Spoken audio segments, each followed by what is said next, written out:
جو ماہ رمضان کی برکتوں، فضیلتوں اور رحمتوں سے محروم ہو گیا وہ پوری طرح سے محروم ہو گیا،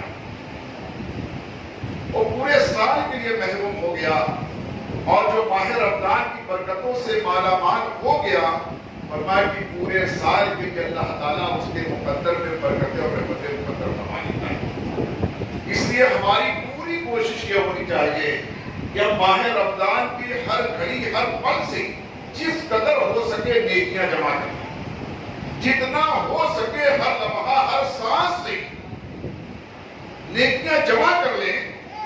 اللہ جانے پھر ہمارے مقدر میں، زندگی میں پھر ماہ رمضان دوبارہ ہے کہ نہیں۔ پچھلے سال کئی ایسے ہمارے ساتھی اشخاص تھے جو اس سال ماہ رمضان میں نہیں تھے۔ آج ہمارے کہیں میں بڑے خاص دوست کا آج انتقال ہو گیا، پچھلے قریب ہفتے 10 دن سے بیمار تھے، چل رہے تھے، آج ان کا انتقال ہو گیا، ابھی 3:30 بجے ان کی تدفین ہے۔ مجھ سے کچھ عمر میں کم ہی تھے، 1-2 سال کے، اچھے خاصے تھے، اللہ ان کی مغفرت فرمائے، بڑے دین کے کام میں بڑے متحرک رہا کرتے تھے۔ ان کا نام محمد شفیق تھا، حاجی محمد شفیق مقبول پانجرا پہ رہتے تھے، وہ اپنی بازار میں تھوڑا آگے وہاں۔ تو بہرکیف ماہ رمضان میں اللہ تعالیٰ ان کو موت نصیب فرمائی۔ اللہ تعالیٰ نے ضرور، اللہ تعالیٰ ان کے ساتھ ضرور اپنے حبیب کے بہتر فرمائے گا، اللہ آپ کے ساتھ بہتر فرمائے، ان کے لواحقین متعلقین اہل خانہ کو صبر حبیب کی توفیق عطا فرمائے۔ عرض یہ کر رہا تھا کہ کیا بھروسہ پھر ہماری زندگی میں ماہ رمضان ہے کہ نہیں ہے، تو ہمیں یہ چاہیے کہ ہم اس ماہ رمضان سے جس قدر ہو سکے نیکیاں جمع کریں، اس میں غفلت نہ کریں، لاپرواہی نہ کریں۔ نبی علیہ السلام نے ارشاد فرمایا کہ جس نے ماہ رمضان میں کسی شخص کو افطار کرایا، یہاں تک کہ دودھ کے گھونٹ سے یا کھجور سے، فرمایا اللہ تعالیٰ اس کو بھی روزے داروں کے برابر ثواب عطا فرمائے۔ تو یاد کرو کہ آج ہم کو اللہ تعالیٰ نے کتنا کچھ عطا فرمایا ہے، کتنی نعمتیں ہمارے سامنے اللہ تعالیٰ نے بچھا دی ہے۔ اس وقت جب نبی اسلام نے فرمایا کہ کھجور کے چند دانے سے یا دودھ کے چند گھونٹ سے اگر کسی نے کسی کو افطار کرایا، اللہ تعالیٰ اس کو روزے داروں کے برابر ثواب عطا فرمائے گا۔ تو صحابہ کرام نے کہا یا رسول اللہ اسلام، ہم میں سے ہر کوئی تو اتنا استطاعت نہیں رکھتا، یعنی ہر کسی کے پاس کھجور بھی نہیں، ہر کسی کے پاس جو ہے تو دودھ کے چند قطرے بھی نہیں تھے، دیکھیے ہم میں سے ہر کوئی کے پاس تو یہ میسر نہیں ہے۔ نبی اسلام نے فرمایا اگر کوئی پانی کے چند گھونٹ سے بھی افطار کرا دے تو اس کو بھی ثواب دے دے۔ بتائیے آج ہم پر کتنی اللہ کی نعمتیں نثار ہیں، پھر بھی ہم ناشکری اگر کریں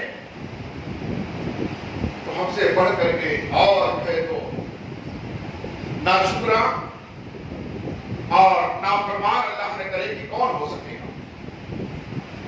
آج جس کو دیکھو رونا روتا ہے، تکلیف بیان کرتا ہے، ارے کبھی شکریہ بھی ادا کر لیا کرے، اتنی نعمت اللہ نے عطا کی ہے۔ تو بہرکیف میرے اس عمر دوست کو فرمایا گیا اس طریقے سے جس نے ماہ رمضان میں جس شخص نے بھی، جس کسی نے بھی اللہ کی رضا کے لیے روزے رکھے اور اللہ کی رضا کے لیے دن میں روزے رکھے، رات میں قیام کیا، رات میں قیام اللیل یعنی تراویح پڑھی، اللہ تعالیٰ اس کے اگلے یعنی اب تک کے جتنے گناہ اس سے ہوئے سارے گناہوں کو معاف کروا دے۔ دن میں روزہ رکھے، رات میں قیام اللیل کرے یعنی کہ نماز تراویح پڑھے۔ صوفیہ فرماتے ہیں کہ نماز تراویح سے فقط قیام اللیل کا حق ادا نہیں ہوتا، بلکہ تراویح کے علاوہ بھی رات کو ان کے کچھ نفل پڑھ لے، تہجد پڑھ لے، تب قیام اللیل۔ مگر اصل مسئلہ عوام الناس کے لیے وہ جو فرمایا صوفیہ کرام نے، وہ خاص اور خاص کے لیے، عوام الناس کے لیے، عام مسلمانوں کے لیے کہ دن میں روزہ رکھے، رات میں تراویح کی نماز بھی پڑھے، 20 رکعت نماز تراویح پڑھے، تو اس کو یہ فضیلتیں اور یہ برکتیں اس کو ضرور میسر آئیں گی۔ اب فرماتے ہیں کہ صحیحین میں ہے، یعنی کہ صحیحین یعنی بخاری شریف اور مسلم شریف میں یہ حدیث کی وہ صحیح کتابیں جس پر ہر کوئی اعتماد کرنا چاہتے ہیں اور کرنا چاہیے۔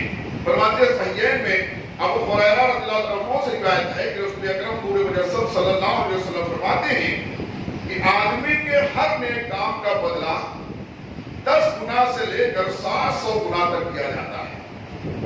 انسان جو نیک کام کرتا ہے تو اس کا بدلہ اللہ تعالیٰ کی بارگاہ سے 10 گنا سے لے کر کے 700 گنا تک کے اس کو عطا کیا جاتا ہے۔ اللہ تعالیٰ نے فرمایا کہ مگر روزہ کیے تو میرے لیے۔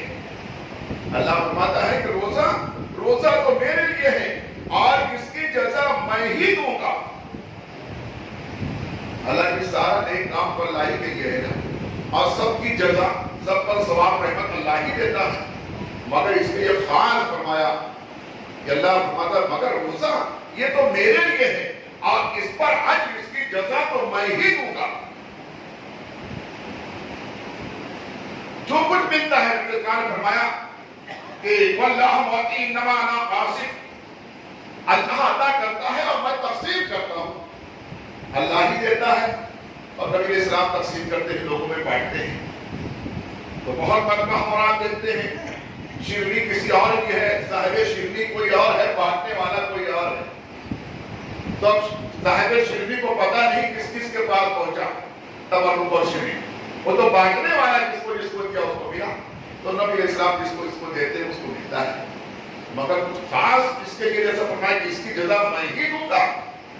تو پر اللہ فرماتا ہے یہاں خود اللہ تعالیٰ اس کو اپنے دستے قدرت سے عطا فرمائے گا۔ ایک روایت میں ہے کہ اللہ فرماتا ہے کل بروز قیامت اللہ فرماتا ہے کہ میں اس کو نبی علیہ السلام فرمایا کہ اللہ تعالیٰ اس کو میرے حوض سے حوض کوثر سے پلائے گا۔ جبکہ دوسری روایت موجود ہے کہ نبی علیہ السلام فرماتے ہیں کہ میں اپنے جو ہے تو چاہنے والوں کو، اپنی امتی کو اپنے ہاتھوں سے جام کوثر پلاؤں گا۔ مگر دوسری روایت ہے کہ اللہ تعالیٰ خود میرے حوض سے پلائے گا اس کو، یعنی کہ اللہ تعالیٰ اپنے دستے قدرت سے پلائے گا۔ تو یہاں اللہ فرماتا ہے کہ اس کی جزا میں ہی دوں گا۔ بندہ اپنی خواہش اور کھانے کو میری وجہ سے ترک کرتا ہے، اللہ فرماتا ہے کہ بندہ جو ہے میری وجہ سے، میرے لیے اپنی تمنا، اپنی خواہشات کو اور اپنے کھانے پینے کو میری رضا کے لیے چھوڑ دیتا ہے، میری رضا کے لیے چھوڑ دیتا ہے، ترک کرتا ہے اور روزہ رکھتا ہے۔ روزے دار کے لیے 2 خوشیاں ہیں، فرمایا آقا اسلام نے کہ روزے دار کے لیے 2 خوشیاں ہیں۔ فرمایا ایک تو وہ جب کہ افطار کا وقت ہوتا ہے تو اس کے چہرے پر خوشی آتی ہے، اور اس وقت میں جو دعا کرتا ہے اللہ اس کی دعا کو، یعنی روزے دار کی دعا افطار کے وقت میں اللہ رد نہیں کرتا بلکہ قبول فرماتا ہے۔ کاش کی بات کو ہم باقاعدہ اہمیت دے سکیں۔ غیروں نے اس کو اہم جانا ہے، غیروں نے اس کی افادیت کو سمجھ لیا ہے، آج وہ ہم کو اس سے روکنے کی کوشش کر رہے ہیں ان تمام چیزوں سے، مگر ہم اللہ ماشاءاللہ تعالی یقین کے ساتھ نہیں سمجھ پا رہے ہیں کہ افطار سے پہلے کاش کہ ہم کھانے پینے کی اشیاء کی گفتگو کرتے اور فکر کرتے ہوئے نہ وقت گزاریں، بلکہ اللہ کی بارگاہ میں دعا کر کے 5 سے 7 منٹ دعا کریں افطار سے پہلے، اپنے اہلیات کے ساتھ، بال بچوں کے ساتھ، دوستوں کے ساتھ، جہاں کہیں بھی افطار کے لیے آپ بیٹھے وہاں افطار سے پہلے یہ نہیں کہ یہ آیا کہ وہ آیا، وہ ہے کہ نہیں ہے، شربت ہے کہ نہیں، پکوڑے ہیں کہ یہ سب کچھ نہیں، بلکہ اللہ کی بارگاہ میں دعا کرنا شروع کر دو۔ فرمایا نبی اسلام نے کہ افطار کے وقت میں بندے کو خوشی ملتی ہے کیونکہ اس وقت میں اللہ تعالیٰ اس کی دعاؤں کو قبول فرماتا ہے۔ فرمایا اور یہ اس وقت میں، دوسرے اس وقت میں کہ جب اپنے رب سے ملاقات کرے گا، روزے داروں سے اللہ تعالیٰ ملاقات کرے گا۔ حدیث شریف میں آتا ہے کل بروز قیامت جب حساب و کتاب ہو جائے گا، جہنمی جہنم میں ڈال دیے جائیں گے، جنتی جنت میں داخل ہو جائیں گے، اس کے بعد اللہ جو ہے تو فرشتوں سے فرمائے گا، اپنے ان بندوں کو دیکھ کر، جنتی بندوں کو دیکھے گا اور کہ وہ نہایت ہی جو ہے تو افسردہ نظریں جھکائے جنت میں بیٹھے ہیں۔ اللہ فرمائے گا میرے فرشتوں ذرا اس سے پوچھو جنت مل گئی، اب کس بات کا افسوس ہے، اب کیا غم ہے ان کو، میں نے جنت عطا کر دی۔ فرشتے ان سے پوچھیں گے، دعا تو کریں گے جنتی بندے کہ ایک چیز ابھی باقی ہے، ایک عمل ابھی باقی ہے، ایک نعمت ابھی باقی ہے۔ اللہ فرماتا ہے پوچھو کون سی نعمت ابھی باقی ہے؟ فرشتے پوچھیں گے تو بندے جنتی بندے جنت میں رہنے والے بندے عرض کریں گے فرشتے سے کہ اللہ ایسے عرض کرو ہماری طرف سے کہ تیرے حبیب نے وعدہ کیا تھا کہ جنتیوں پر اللہ تعالیٰ اپنا دیدار کرائے گا. ابھی وہ دیدار ہوا نہیں ہے, ابھی وہ دیدار ہوا نہیں. ہم اسی منتظر ہیں, ہم اس کے خواہش مند ہیں. وہ کب ہوگا؟ کیا ہم سے کوئی بھول چوک باقی رہ گئی ہے کہ اللہ کا دیدار نہیں کراتا؟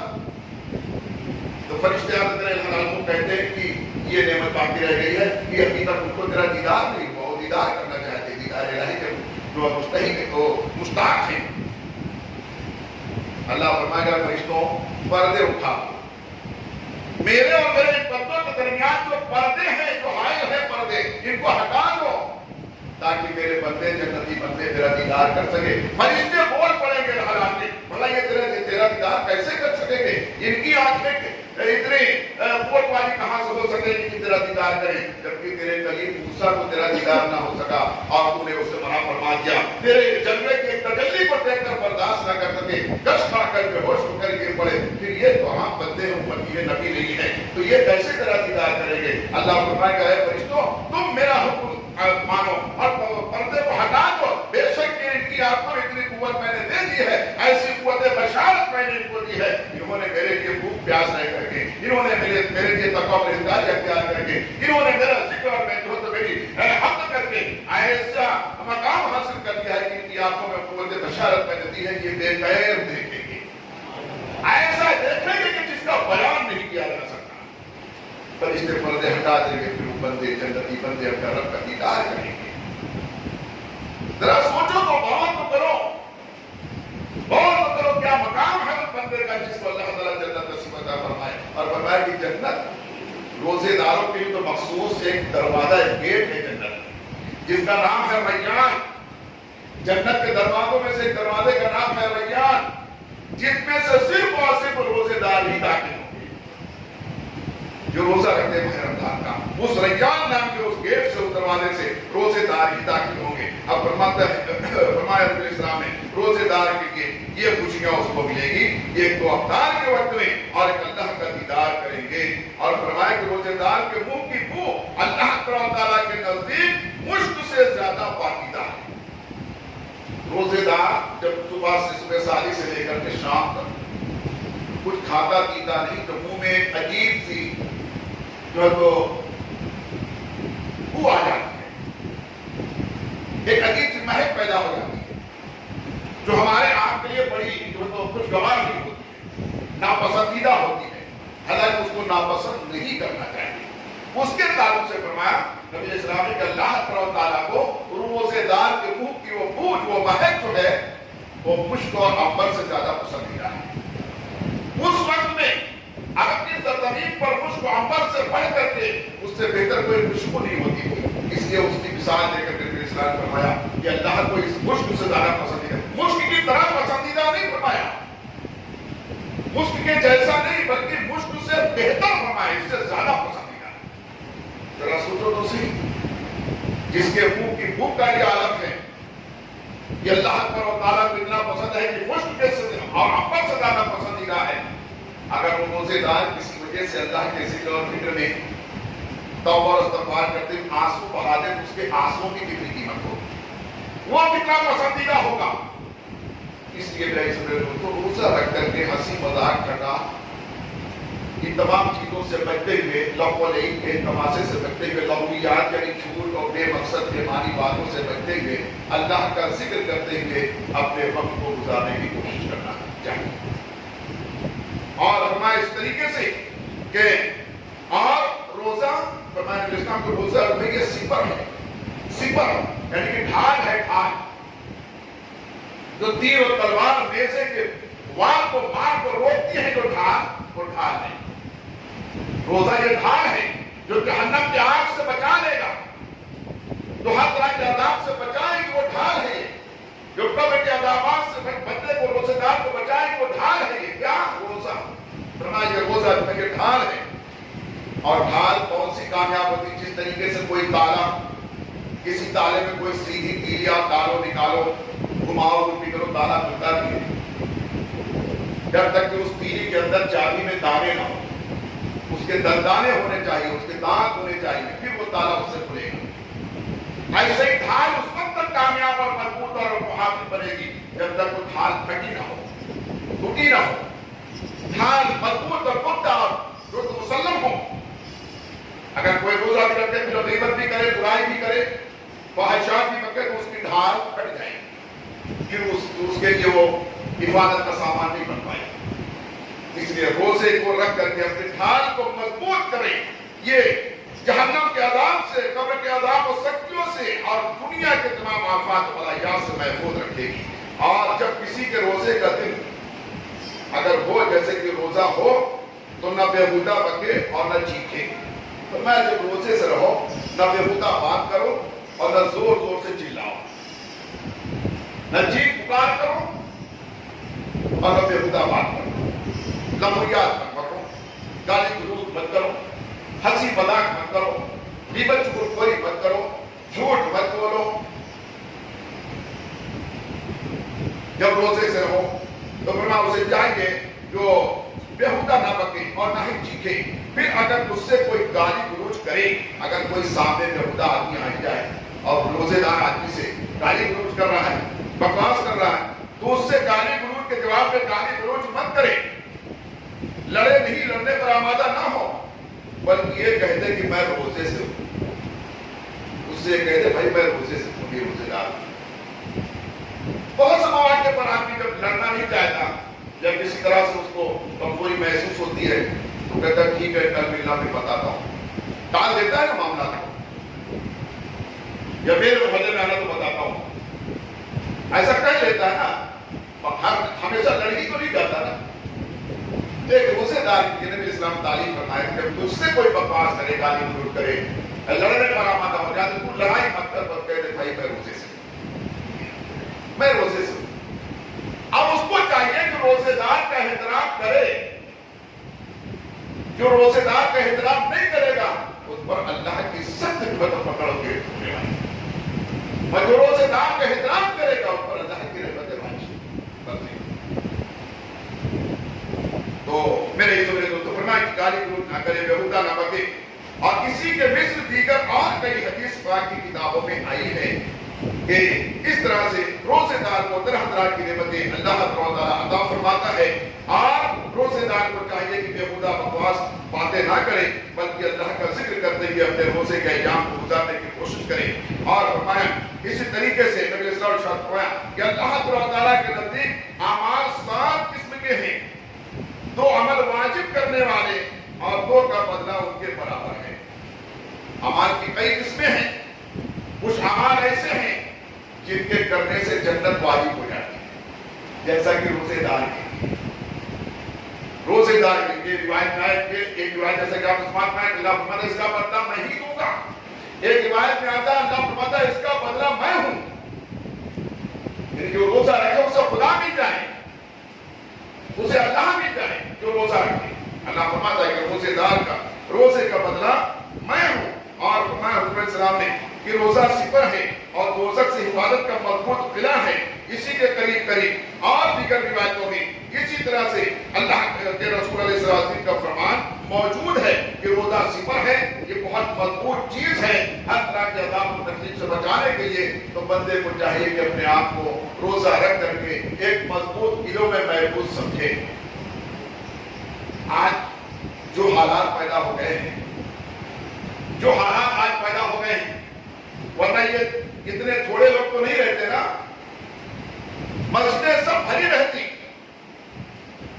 جو حالات پیدا ہو گئے ہیں یہ فقط غیروں کی طاقت کا نتیجہ نہیں ہے، غیروں کی حکومت کا نتیجہ نہیں ہے، یہ خام خیالی ہے ہماری آپ کی۔ اگر کوئی یہ سوچتا ہے کہ ان کے ہاتھ میں طاقت آ گئی ہے اس لیے ایسا کرنا، ان کے ہاتھ میں طاقت نہ کل تھی نہ آج ہے نہ کبھی ہوگی، طاقت تو واقعی طاقت وہ قوی ہمارا رب ہے، اس سے بڑھ کر طاقت والا کوئی نہیں جس کے ہم بندے ہیں۔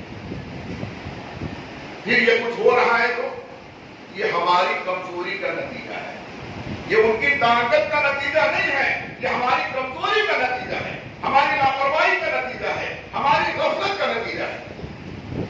ہم خود دور ہو گئے، سے ہم دور ہوتے جا رہے ہیں، رمضان ماہ رمضان سے ہم دور ہوتے جا رہے ہیں، قرآن سے ہم دور ہوتے جا رہے ہیں، نماز سے ہم دور ہوتے جا رہے ہیں. ماشاءاللہ آج یہ اسی کا نتیجہ ہے، اسی کا نتیجہ ہے کہ کسی شہر میں ایک پورا خاندان بستا تھا، جو بڑا خاندان تھا، امیر و کبیر تھا، حق پسند عدل پسند لوگ تھے خاندان میں. جب تک وہ سب متحد تھے اور عدل انصاف سے کام لیتے تھے اور وہیں پر سب کے سب پورے شہر میں بستے تھے تو پورے شہر والے ان کا احترام کرتے تھے. ان کے سامنے کوئی آواز بلند نہیں کرتا تھا، مگر کسی طریقے سے وہ خاندان والوں میں آپس میں اختلاف ہو گیا، وہ منتشر ہو گئے، ایک دوسرے کے سامنے کھڑے ہونے لگ گئے آپس میں، اور کوئی اس شہر سے چھوڑ کر دوسرے شہر میں چلے گیا، کوئی اس شہر سے دوسرے گاؤں میں چلے گیا، یہاں تک کہ وہ سب بڑھ گئے.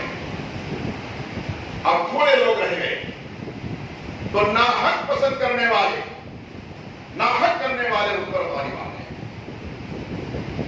حالانکہ وہ لوگ حق پسند آج بھی خاندانی حق پسند تھے، مگر چونکہ ان کے آپس میں اختلاف ہو گیا اور منتشر ہو گئے، بڑھ گئے، جس کی وجہ سے ان کی کمزوری ہو گئی، وہ کمزور ہو گئے، ان کا خاندانی معاملہ کمزور ہو گیا، بنیاد کمزور ہو گئی، تو ناحق لوگ ان پر غالب آ گئے. آج ہمارا حال یہ، جب وہ غالب آ گئے تو ان کو اپنے مٹھی کا کھلونا بنا لیا، جیسا چاہتے تھے اشارہ کر کے ویسا گھماتے تھے، نچاتے تھے. لوگ حیران تھے کہ یہ وہ خاندان ہے جن کے اشارے پر پورا گاؤں جو ہے تو کھڑا ہوتا تھا اور بیٹھ جاتا تھا. آج یہ حال ہو گیا ہے کہ اس خاندان کے لوگوں کو اور جو تو یہ گاؤں اور اس شہر کے لوگ نچا رہے ہیں اور ناچنے پر مجبور کر رہے ہیں، اٹھنے بیٹھنے پر مجبور کر رہے ہیں. ناحق کیا آج یہ حال ہمارا نہیں ہو گیا ہے؟ اس لیے کہ ہم منتشر ہو گئے، ہم بڑھ گئے، ہم حق کے نام پر جمع ہونا بند کر دیے، ہم ناحق کا ساتھ دینا شروع کر دیے، اور ہم نے جو ہے تو اللہ کے گھر میں آنے کے بجائے اللہ کے مخالفین کے گھر میں اور گناہوں کے اڈوں پر جمع ہونا شروع کر دیا ہم نے. تو آج اللہ کے گھر سے ملنے والی برکتیں ہم سے روک دی گئی. خدا مسلمانوں، اس ماہ رمضان کے گزر جانے سے پہلے سچی توبہ کر کے ہمیشہ کے لیے نمازی بننے کی کوشش کریں، اللہ کے سچے پکے بندے بننے کی کوشش کریں. انشاءاللہ ہمارا کھویا ہوا مقام اللہ تعالیٰ دوبارہ ہم پر بحال فرمائے گا. آج اس بات کی ضرورت ہے. ماہ رمضان آیا ہے یا گزر جائے گا؟ ہماری زندگی اللہ جانے کب تک ہے، ہمیں تو مسلمان بن کے رہنا ہے نا.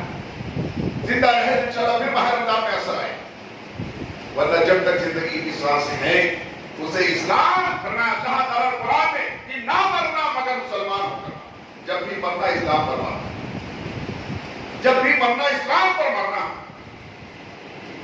تو ہمیں یہ کوشش کرنا چاہیے ہماری ہر سانس جو ہے اسلام کے تقاضے کو پورا کرنے والی کریں گے انشاءاللہ. ہمیشہ کے نمازی بنے گے نا انشاءاللہ. پابندی سے میرے بھائیو نمازی بن جاؤ، نماز کی پابندی کرو.